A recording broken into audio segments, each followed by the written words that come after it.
I've got no interest working for any wrestling company ever again. I haven't worked for a wrestling company in 12 years. Okay, JBL, he's working. How could JBL be working for TNA if I put him out of business? Speaking of guns, look at those guns, man. My goodness alive. Off the page, off the frame. Ladies and gentlemen, look at it. Look at that, man. So big, it's off the frame. It's too big for the frame to handle the guns. See? I'll do this for 30 minutes. I'll do this for 30 minutes, Doctor. Oh, here we go. More off the frame, ladies and gentlemen. He is the gunsmith himself, Vince Russo. I am Dr. Chris. You think you know all the wrestling stories? There's more you haven't heard yet. Join us on Backstage Pass. We got some topics to talk about tonight, ladies and gentlemen. The first one being JBL recently sat with Conrad Thompson about Vince Russo. He said that he said that Ed Ferrara sat down with him before during the Attitude Era while he was booking. He said that he wanted him to get rid of his Southern accent. He said, I guess he had a JR and Stone Cold too.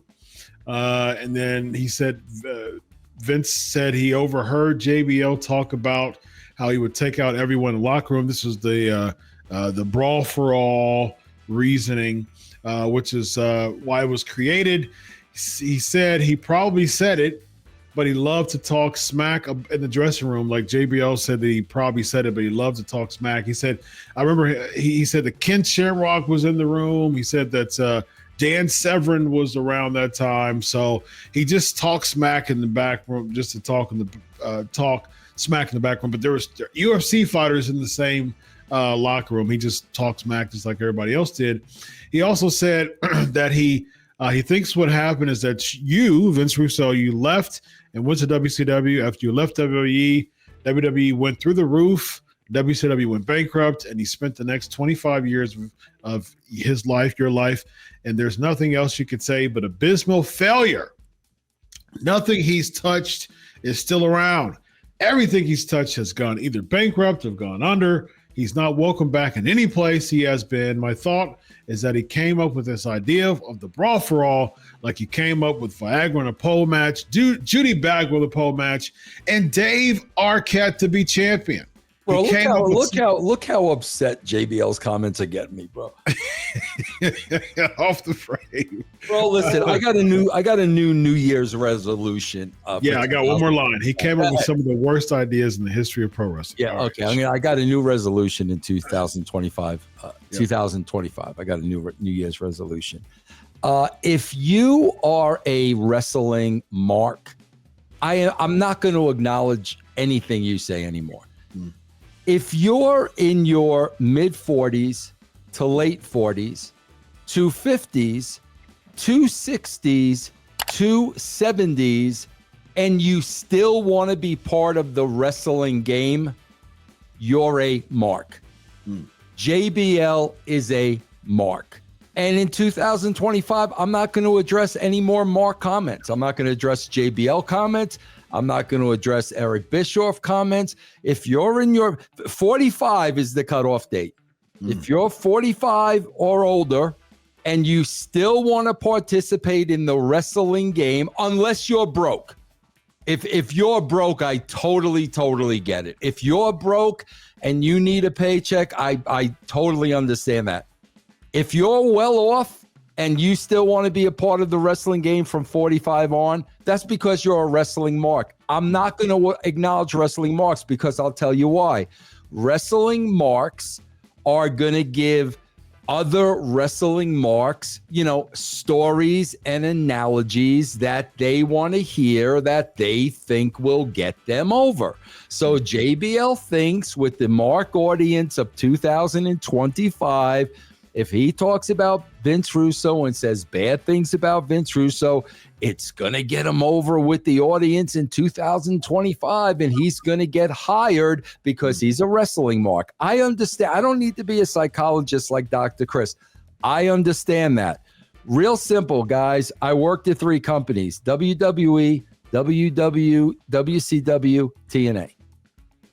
Did any of those 3 companies go bankrupt? No. WCW sold their company to WWE. Did TNA go out of business? Last I looked, TNA is still in business 12 years after I left the company, Chris. And they're thriving this year, too. Yeah, so those are mark comments made by a mark to get over with the mark crowd. And I'm not going to, going forward, I am not going to waste my time with people like JBL and comments like this. If it's that important for them to be a part of the wrestling business and get over with the marks, bro, I hope you accomplish all that. If you think for 1 second you're going to get me mad or you're going to get me pissed off and it's going to cause me to pop off on you, you're mistaken, bro. That is so far in my rear view mirror because I don't need wrestling. I don't need to get over with the mark crowd of 2025. I don't need to be burying people to be the cool cat in the room. So whatever, JBL. Yeah, I put companies out of business. I bankrupted companies. I didn't have a single good idea in my life. That's why, bro, let's see. I started in 1991 and going into 2025, I still make a living off of what I accomplished in wrestling. Case closed, bro. And that's what I was going to ask you. So how do you address the fans who say, well, Vince is in his 60s and he's still in the pro wrestling business? I don't want to get – I'm not in the wrestling business. I'm in the Vince Russo business. Okay. I have no interest getting in the wrestling business. I have no interest working for NXT, WWE, AEW, NWA. What else did I forget? What else is out there? I have no interest. Yeah, I've got no interest working for any wrestling company ever again. I haven't worked for a wrestling company in 12 years. Okay, JBL, he's working. How could JBL be working for TNA if I put him out of business? Okay, so you're saying like you're a wrestling pundit. You're independent. Absolutely. I'm no different than the guys that Terry Bradshaw, John Smoltz, Harold Reynolds. I'm no different than those guys. My Troy Aikman, my career was in the wrestling. Those guys don't plan on playing again. Right. I don't plan on ever being a part of the wrestling business again. Chris, I said that when I started, bro, do you know today was our 400? I know you got, Pancakes and Power Slams, which is how many episodes now? 633. Today was our 400th episode of Castrating the Marks. 400 today. Chris, when I left TNA in 2012, it's going to be 13 years in January. I said, I am not putting my eggs in the wrestling basket because these people don't know what they're doing, and I am not going to rely on them to make a living. I'm putting my eggs in the Vince Russo basket. I am an entertainer. They are going to subscribe to my channel because of me, not because of what I'm talking about. Because of me. I made that decision 13 years ago, and I've stuck to that decision. Now, bro, do I work with a company local here? Yeah, bro, I work with a company local here because the promoter is my friend, and I'm trying to help young guys that really appreciate me trying to help them. And bro, whenever there's disrespect starts rearing its ugly head and all that stuff, then I go on my merry way.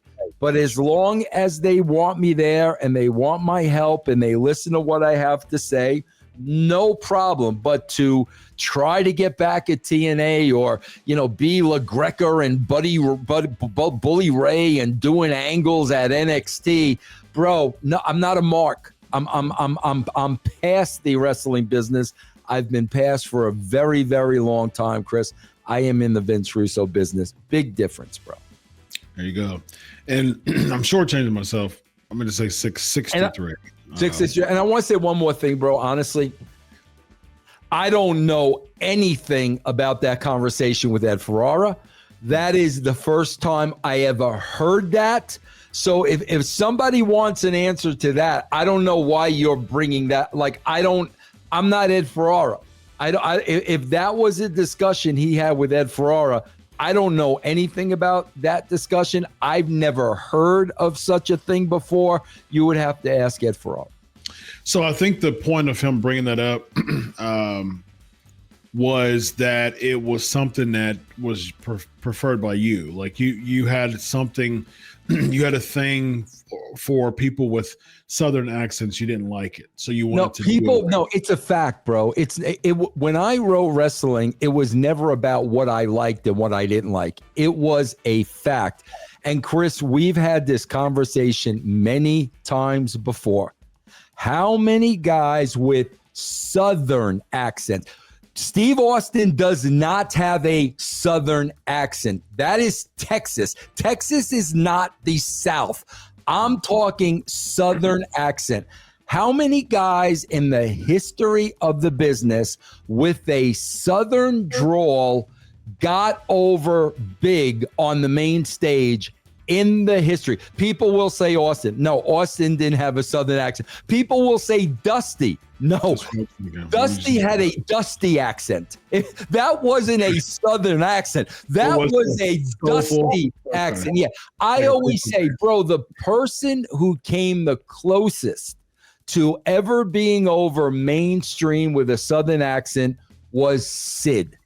And why was that? Look at what Sid freaking looked like. Sid was a freak of nature. Bro, outside of that, who on the highest level ever got over with a Southern accent in the wrestling business? And why do I say that, bro? Yes, because I am from a New Yorker. And you could lump New York in there with Chicago, and you could lump Chicago in there with LA. When you go to those three big cities and they hear somebody with a Southern accent, in their minds, that's not a tough guy. That's just the way it is, bro. That's life.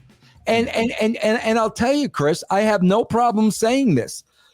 JBL's heat started with me. I'll tell you right now, Chris, and obviously I wasn't making anything up about the Brawl for All, because he contradicted himself in the same sentence by saying, well, I didn't say it. Oh yeah, I might have said it's kidding around. No, bro, you said it. Period. End of story. That's where I got the idea from, and I pitched it to Vince. And what, bro?